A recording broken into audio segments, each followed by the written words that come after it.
시청자 여러분 안녕하십니까? BOA 뉴스투데이 시작합니다. 미국 정부가 북한군의 러시아 파병을 공식 확인했습니다. 최소 3,000명이 러시아 동부 전선에 파병됐으며 적응 훈련을 마친 뒤 우크라이나와의 전투에 실전 배치될 가능성이 크다고 밝혔습니다. 조상진 기자가 보도합니다. 미국 백악관의 존 커비 국가안보소통보좌관은 23일 정례 브리핑을 통해 북한군이 러시아에 파병됐다는 사실을 공식 확인했습니다.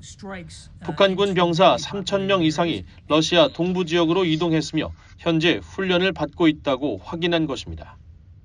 We assess that between early to mid-October, North Korea moved at least 3,000 soldiers into eastern Russia. We assess that these soldiers traveled by ship from the Wonsan area in North Korea to Vladivostok, Russia.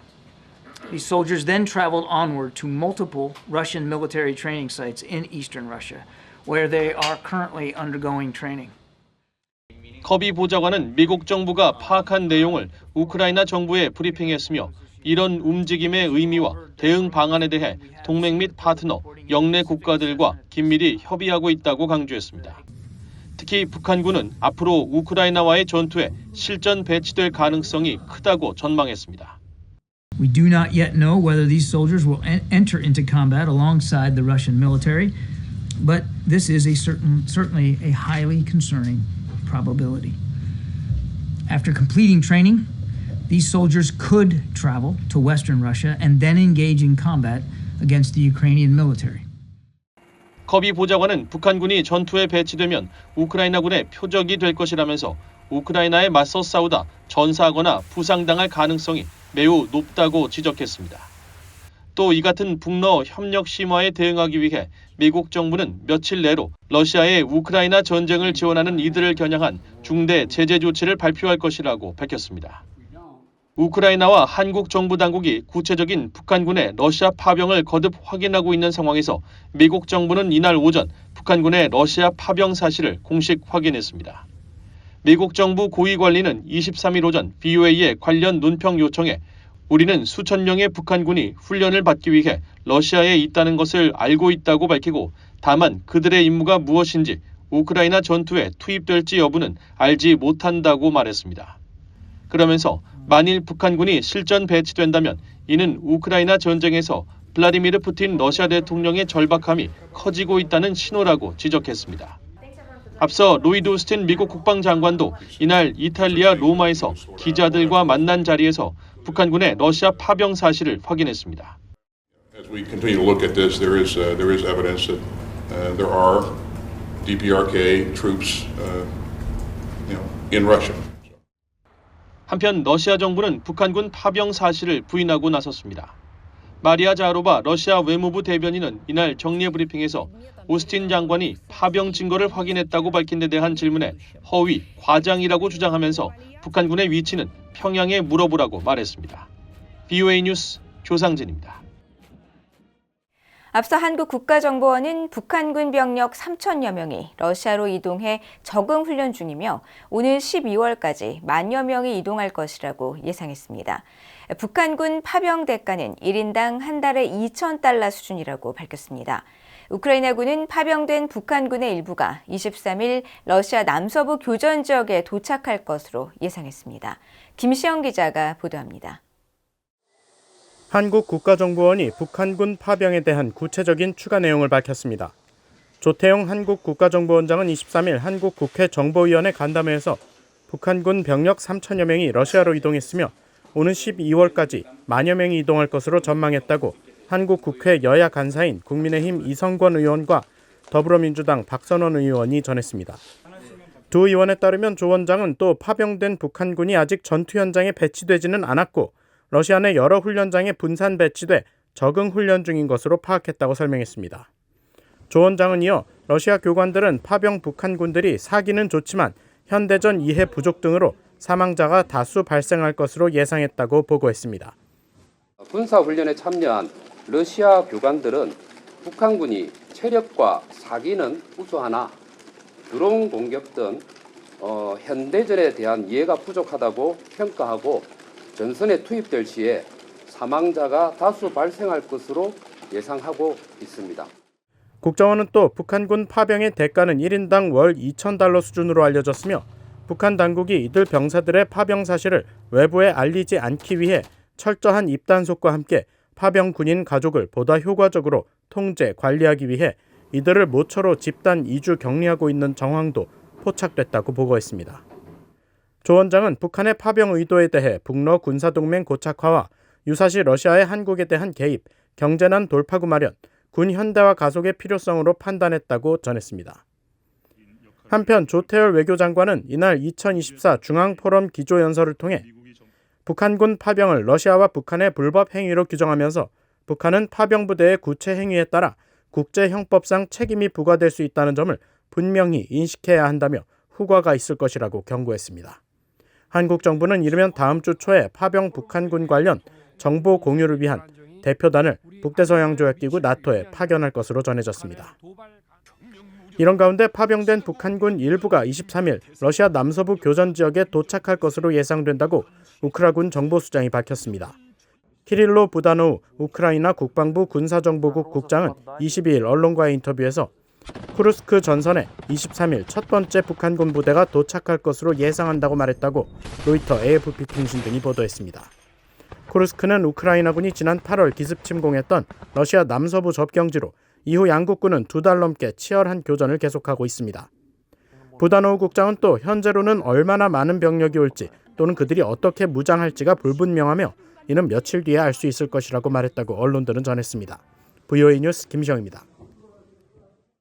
미국 정부가 북한의 러시아 파병을 확인한 가운데 북대서양조약기구 나토는 동맹국들이 북한군의 러시아 파병 증거를 확인했다고 밝혔습니다. 파라 다클랄라 나토 대변인은 23일 VOA의 관련 질문에 이같이 답하고 이 병력이 우크라이나에서 싸울 목적이라면 이는 러시아의 불법 전쟁에 대한 중대한 긴장 고조를 의미한다고 지적했습니다. 독일은 북한 대사관 대사대리를 초치했다고 밝혔습니다. 독일은 이날 사회관계망 서비스 X를 통해 독일 주재 북한 대사대리 초치 사실을 밝히고 북한이 우크라이나 전쟁을 위한 병력을 러시아에 지원하고 있다면 이는 매우 심각한 상황 전개라고 지적했습니다. 오스트리아 외무부도 이날 X에 북한 무기와 병력이 러시아에 있다는 보도에 대해 심각한 우려를 전달하기 위해 오스트리아 주재 북한 대사를 초치했다고 밝혔습니다. 유럽연합은 이날 VOA에 북한의 러시아의 불법 전쟁 지원을 중단해야 한다면서 러시아의 우크라이나 침략 전쟁에 북한군이 개입했다면 이는 심각한 국제법 위반으로 이유는 추가 제재 이행 등 조치를 취할 준비가 돼 있다고 밝혔습니다. 북한의 러시아 파병과 관련해 미국 의회에서는 거센 비판이 이어졌습니다. 의원들은 특히 북러 군사협력은 한반도와 세계 평화에 심각한 위협이라면서 미국 군사력 증강이 필수적이라고 강조했습니다. 이조은 기자가 보도합니다. 미국 정부가 북한의 러시아 파병을 공식 확인하자 미국 의회 의원들의 반응은 강경했습니다. 상원 군사위원회의 공화당 간사인 로저 위커 상원 의원은 23일 사회관계망 서비스 X를 통해 북한과 러시아의 군사협력은 전부터 가시화되고 있었다고 지적했습니다. 이어 북한과 러시아를 지목하면서 이들 침략자의 축이 협력하고 있으며 이들 간의 전략적 연계가 증가하고 있다는 증거는 명확하며 자신의 보고서도 이를 시사했다고 밝혔습니다. 위커원은 지난 5월 발표한 국방투자계획 힘을 통한 평화 보고서에서 국방예산 550억 달러 진액을 제안했었습니다. 위커원은 그러면서 우리는 더 이상 시간을 낭비할 여유가 없다고 밝히고 여러 세대에 걸친 미군에 대한 투자는 이제 필수적이라고 강조했습니다. 하원 외교위원회 인도태평양 담당 소위원회 위원장인 공화당의 영킴 의원은 북한군이 우크라이나 전쟁에 참여한다면 한반도와 세계 평화에 심각한 위협이 될 수 있다고 경고했습니다. 영킴 의원은 23일 북한군의 러시아 파병에 대한 VOA의 논평 요청에 블라디미르 푸틴은 우크라이나에 대한 잔인한 전쟁에서 절박한 상황에 처해 있으며 김정은은 북한군을 전쟁에 대비시키기 위해 이 기회를 포착했다고 지적했습니다. 그러면서 우리는 자유에 대한 모든 위협에 맞서 한반도와 세계의 평화와 안정을 수호해야 한다고 강조했습니다. 앞서 하원 외교위원장인 공화당의 마이크 맥콜 의원도 북한군의 러시아 파병 관련 보도가 나온 직후 북한과 러시아, 이란을 포함한 미국의 적들 간의 부정한 동맹에 사악한 본질을 더욱 드러내고 있다고 비판했습니다. 그러면서 미국과 동맹국은 힘을 보여줄 때만 북한군이 우크라이나에 진입할 가능성 등 추가 침략을 억제할 수 있다며 더 이상의 유화책은 통하지 않는다고 밝혔습니다. 하원 정보위원장인 공화당의 마이크 터너 의원도 북한이 우크라이나를 침공한 러시아를 돕기 위해 파병한 데 대한 바이든 행정부의 브리핑을 요청했습니다. 민주당에서는 하원 외교위원회 인도태평양 소위 간사인 아미베라 의원이 20일 북한군 파병에 대해 가장 강력한 용어로 규탄해야 하며 북한은 모든 군대를 즉시 철수해야 한다고 밝혔습니다. 2주일도 채 남지 않은 미국 대선에 앞서 북한군 러시아 파병에 대해 공화당 의원들은 더욱 더 강경한 입장을 밝히고 있습니다. VOA 뉴스 이존입니다. 중국과 러시아, 북한, 이란 등 유라시아 내 독재 국가 간의 군사적 협력이 증가하고 있으며 이것은 영내 전쟁과 위기에 영향을 준다고 스위스 연방정보국 FSI가 평가했습니다. 스위스 연방정보국 FSI는 최근 발표한 2024 정세보고서에서 이들 독재 국가들은 미국의 영향력이 줄어들길 바라고 정치 질서에 대한 서방의 이념에 반대하는 한편 각 지역의 현재 상황을 변경하고 자신들만의 영향력 영역을 구축하려 한다고 분석했습니다. 그러면서 이들 국가 간의 긴밀한 군사협력은 우려되는 전략적 패턴 중 하나이며 어느 때보다 긴밀하고 강력해진 이들 간의 정치, 경제, 기술, 군사적 유대로 미국과 그 동맹국들은 여러 전선에서 동시에 안보 도전에 직면해 있다고 지적했습니다. 또 한반도 상황과 관련해선 긴장 고조 가능성이 높다면서 북한이 군사 프로그램을 계속 추진하고 있고 우크라이나 전쟁을 계기로 러시아와 눈에 띄는 관계 회복을 이뤘기 때문이라고 평가했습니다. 인권 문제를 다루는 유엔 총회 제3위원회 회의에서 한국과 일본이 북한 인권 문제를 비판하며 개선을 촉구했습니다. 23일 열린 79차 유엔 총회 제3위원회에서 황준국 유엔 주재 한국 대사는 조직적이고 광범위하며 심각한 인권 침해가 지속되고 있는 북한에 더 큰 관심을 기울여야 한다고 강조했습니다. 황 대사는 또 모든 유엔 회원국들이 탈북민 강제 송환을 금지할 것과 북한이 한국과 일본의 납북자 문제 등을 해결할 것도 촉구했습니다. 오노쇼 유엔 주재 일본 대표부 인권 및 인도주의 담당 공사도 일본인 납북자 문제 해결의 시급성을 강조하며 일본은 유엔 총회 및 인권 이사회에서의 북한 인권 상황 결의안 등을 통해 국제사회와 긴밀히 협력해 나갈 것이라고 밝혔습니다. 이에 대해 김성 유엔 주재 북한 대사는 미국과 서방 국가들이 인권의 보편성을 주장하며 자신들의 가치와 삶의 방식을 다른 이들에게 강요하고 있다고 주장하며 반발했습니다. 북한의 최대 석탄 항구인 남포에 올해 50척이 육박하는 대형 선박이 드나든 것으로 집계됐습니다. VOA가 올해 초부터 지난 23일까지 북한 남포의 석탄 취급 부두를 촬영한 플래넷랩스의 위성 사진을 살펴본 결과 이 항구에 정박한 대형 선박은 모두 49척으로 나타났습니다. 이들 선박은 적자함에 석탄으로 추정되는 검은색 물체를 실은 경우가 많았으며 바로 앞 부두에서도 석탄 추정 물체가 확인됐습니다. 앞서 유엔 안보리는 2017년 결의 2371호를 통해 석탄을 포함한 북한의 모든 광물 수출을 금지했습니다. 최근 북한 석탄이 다른 나라에서 적발된 점으로 볼 때 현재로선 북한이 해외 수출을 위해 석탄 항구를 가동 중인 것으로 추정됩니다. 앞서 VOA는 최근 캄보디아 법원 문건을 토대로 캄보디아 정부가 지난 5월 26일 팔라우 선적의 CC9호와 이 선박에 실린 북한산 석탄 4,800톤을 동결 조치했다고 보도했으며 캄보디아 정부는 이보다 앞선 올해 2월 중국 선적의 항준룬호와 이 선박에 실린 석탄 12,000톤 분량의 북한산 석탄을 적발하기도 했습니다.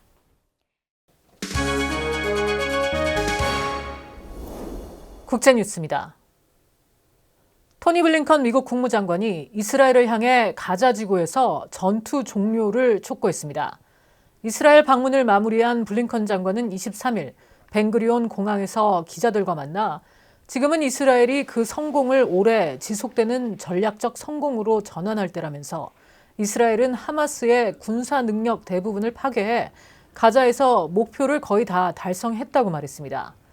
블링컨 장관은 이어 가자 지구에서 지금 해야 할 일은 2개 있다면서 하나는 인질들을 집으로 데려오는 것이고 다른 하나는 전쟁을 끝내고 뒤따를 것이 무엇인지 이해하는 것이라고 강조했습니다. 블링컨 장관은 아울러 가자 지구 민간인들이 처한 인도적 위기를 거론하며 이들을 지원하는 게 무엇보다 중요하다고 강조했습니다. 앞서 블링컨 장관은 22일 베냐민 네타냐후 총리를 비롯한 이스라엘 고위 당국자들과 회동했으며 회동에서도 이와 비슷한 메시지들을 전달했다고 미국 국무부가 설명했습니다. 이스라엘 총리실은 블링컨 네타냐후 회동 직후 성명을 내고 전후 가자지구 통치체제 문제 등이 의제였다고 밝혔으며 네타냐후 총리는 하마스 지도자 야히야 신와르를 제거한 것이 인질들의 귀환과 전쟁 목표 달성, 전후 계획에 긍정적인 영향을 미칠 것이라고 말했다고 로이터 통신 등 언론들이 전했습니다. 이스라엘군이 헤즈볼라 수장에 오를 것으로 거론된 인물을 제거했다고 최종 확인했습니다.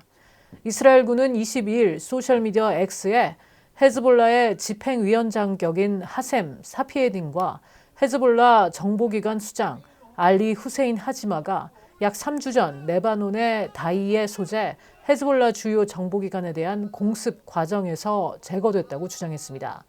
사피에딘은 헤즈볼라 내부의 의사 및 정책 결정에 중요한 영향을 미쳐왔으며 지난달 27일 제거된 헤즈볼라 수장 하산 나스랄라의 사촌이자 그 후계자로 거론되어 온 인물입니다. 이런 가운데 이스라엘군은 이날 이스라엘 접경 인근 레바논 남부 해안 도시 티레에 대한 공습을 개시했다고 로이터 통신이 복수의 현지 목격자를 인용해 보도했습니다. 또한 하마스 소탕 작전을 1년 넘게 이어가고 있는 가자 지구 곳곳에도 공습을 가해 23일 하루 16명이 사망했다고 하마스가 통제하는 가자 보건부가 주장했습니다. 튀르키예 주요 방위 산업체에서 23일 폭탄 테러가 발생해 다수의 인명피해가 발생했다고 현지 당국이 발표했습니다. 알리 예를리카야 튀르키예 내무부 장관은 이날 소셜미디어 X를 통해 튀르키예 수도 앙카라 인근 카흐라 망카잔에 있는 튀르키예 항공우주산업 본사 건물에 대한 테러 공격으로 많은 사람들이 죽거나 다쳤다고 밝혔습니다. 현지 방송 NTV는 이날 오후 4시쯤 폭발이 일어난 후 총성이 들렸다고 보도했으며 하베르 튀르크 방송은 이번 폭발이 자살폭탄 테러범에 의해 발생했을 가능성이 있다고 전했습니다. CNN 튀르크는 2명이 숨진 것으로 파악됐다면서 테러리스트 한두 명이 침입해 충돌이 벌어졌고 상업용 차량이 폭발했다고 보도했습니다. 테러가 발생한 튀르키예 항공우주산업은 튀르키예 방위산업의 약 80%를 담당하는 곳으로 튀르키예의 5세대 전투기 칸을 생산하며 바이락타르 드론, 즉 무인 항공기 생산으로도 널리 알려져 있습니다. 현지에서는 방위, 항공우주산업을 위한 주요 무역 박람회가 진행 중인 것으로 보도됐으며 일부 현지 매체는 지난 21일 앙카라에서 안드리 시비아 우크라이나 외무장관이 레제프 타이이프 에르도안 튀르키예 대통령을 만난 지 이틀 만에 이번 사건이 일어난 데 주목하고 있습니다. 중국의 시진핑 국가주석과 러시아의 블라디미르 푸틴 대통령이 전략적 파트너십을 확인했습니다. 푸틴 대통령과 시 주석은 22일 러시아 카잔에서 개막한 브릭스 정상회의를 계기로 정상회담을 했으며 푸틴 대통령은 이 자리에서 시 주석을 친애하는 친구라고 부르면서 양국이 정의로운 국제 질서를 구축하기 위해 노력할 것이라고 말했습니다. 로이터 통신 등에 따르면 두 정상은 전략적 파트너십을 재확인하는 한편 2년 반 넘게 이어지고 있는 우크라이나 전쟁 및 국제 현안들을 논의했으며 시 주석도 국제 정세가 혼란 속에 있다면서 양국의 전략적 파트너십은 1세기 만에 가장 중요한 변화 속에서 안정을 위한 구심점 역할을 하고 있다고 강조했습니다. 또 양국은 유엔 안전보장이사회 상임이사국이자 주요 강대국으로서 포괄적 전략 협력 관계를 확대하고 상하이 협력기구, SCO 등 다자구조의 틀 안에서 긴밀한 상호작용과 협력을 이뤄내야 한다고 말했습니다. 한편 푸틴 대통령은 이날 나렌드라 모디 인도 총리와도 회담을 하고 우크라 전쟁 상황과 협력 방안 등을 논의했다고 언론들이 보도했습니다. 지금까지 국제뉴스였습니다. 이상으로 BOA 뉴스투데이를 모두 마칩니다. 시청해주신 여러분 고맙습니다.